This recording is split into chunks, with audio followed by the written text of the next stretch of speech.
കഴിഞ്ഞ ദിവസം നമ്മുടെ കേന്ദ്രമന്ത്രിയുടെ ഒരു വിവാദ പരാമർശം ഉണ്ടായിരുന്നു. അപ്പോൾ രണ്ട് കേന്ദ്രമന്ത്രിമാരും വിവാദ പരാമർശം പറഞ്ഞ് അത് വലിയ എന്താ പറയുക കുടുക്കിൽപ്പെട്ടു എന്ന് പറഞ്ഞ പോലെ അത് തലവേദനയായി മാറി. കേരളം പിന്നാക്കമാണെന്ന് പ്രഖ്യാപിച്ചാൽ കൂടുതൽ കേന്ദ്ര സഹായം നൽകാമെന്ന പരാമർശത്തിൽ ഇപ്പോൾ കേന്ദ്രമന്ത്രി ജോർജ് കുര്യൻ മലക്കം മറിഞ്ഞിരിക്കുകയാണ്. കൂടുതൽ വിഹിതം വേണമെങ്കിൽ ധനകാര്യ കമ്മീഷനെ സമീപിക്കണം എന്നാണ് താൻ പറഞ്ഞത്. മാനദണ്ഡങ്ങൾ പാലിച്ചാൽ കേന്ദ്ര സർക്കാർ അതനുസരിച്ച് പ്രവർത്തിക്കുമെന്നും മന്ത്രി പറഞ്ഞു. Kerala government, they are demanding for more share, and now Kerala is getting 1.9%. I stated that if the Kerala government wants more share, they should reach or request the Finance Commission to give more share. For that, some criteria are there. They have to fulfill that.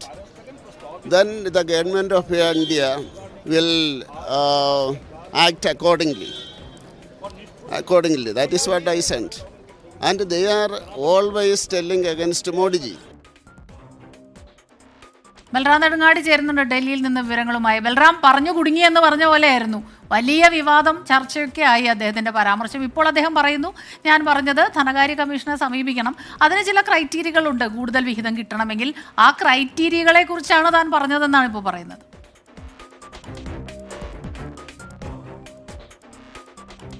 Smitha, തീർച്ചയായും കഴിഞ്ഞ ദിവസം budget അവതരണത്തിന് ശേഷം മാധ്യമങ്ങളെ കണ്ട ഘട്ടത്തിലാണ് കേന്ദ്രമന്ത്രി George Kurian ഈ വിവാദ പരാമർശം നടത്തിയത്. പിന്നോക്കം നിൽക്കുന്ന സംസ്ഥാനങ്ങൾക്കാണ് ആദ്യം സഹായം നൽകുന്നത് എന്നും വിദ്യാഭ്യാസം, സാമൂഹ്യം, അടിസ്ഥാന കാര്യങ്ങളിൽ പിന്നോക്കമാണെന്ന് കേരളം പ്രഖ്യാപിച്ചാൽ ആ ഘട്ടത്തിൽ പണം നൽകുന്ന കാര്യത്തിൽ പരിശോധിച്ച് തീരുമാനമെടുക്കും എന്നുമായിരുന്നു കേന്ദ്രമന്ത്രി ജോർജ് കുര്യൻ പറഞ്ഞത്. ഇത് വലിയ വിവാദങ്ങൾക്ക് ഇടയാക്കി. കേരളത്തിൽ നിന്നുള്ള മറ്റ് പ്രതിപക്ഷ അംഗങ്ങൾ ഉൾപ്പെടെയുള്ളവർ കടുത്ത വിമർശനങ്ങളുമായി രംഗത്തെത്തിയ ഒരു പശ്ചാത്തലത്തിലാണ് ജോർജ് കുര്യൻ ഇപ്പോൾ തൻ്റെ നിലപാട് കൂടുതൽ വിശദീകരിച്ചുകൊണ്ട്, അല്ലെങ്കിൽ മുൻ നിലപാട് മാറ്റം വരുത്തിക്കൊണ്ട് ഒരു വിശദീകരണം നൽകിയിരിക്കുന്നത്.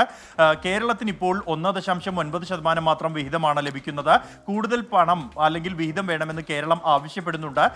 കേരള സർക്കാർ കൂടുതൽ വിഹിതം വേണമെങ്കിൽ ധനകാര്യ കമ്മീഷനെ സമീപിക്കണമെന്നാണ് താൻ പറഞ്ഞത് എന്നും കൂടുതൽ വിഹിതം ലഭിക്കാനുള്ള മാനദണ്ഡങ്ങൾ പാലിച്ചാൽ കേന്ദ്ര സർക്കാർ അതനുസരിച്ച് പ്രവർത്തിക്കുമെന്നാണ് താൻ വ്യക്തമാക്കിയത് എന്നുമാണ് മന്ത്രി ജോർജ് കുര്യൻ ഇപ്പോൾ വിശദീകരിക്കുന്നത്. എന്തായാലും വലിയ വിവാദങ്ങൾക്ക് ആദ്യ പരാമർശം വഴിവെച്ച ഒരു പശ്ചാത്തലത്തിലാണ് ഇതിൽ വ്യക്തത വരുത്തിക്കൊണ്ട് കേന്ദ്രമന്ത്രി ജോർജ് കുര്യൻ രംഗത്തെത്തിയിരിക്കുന്നത്.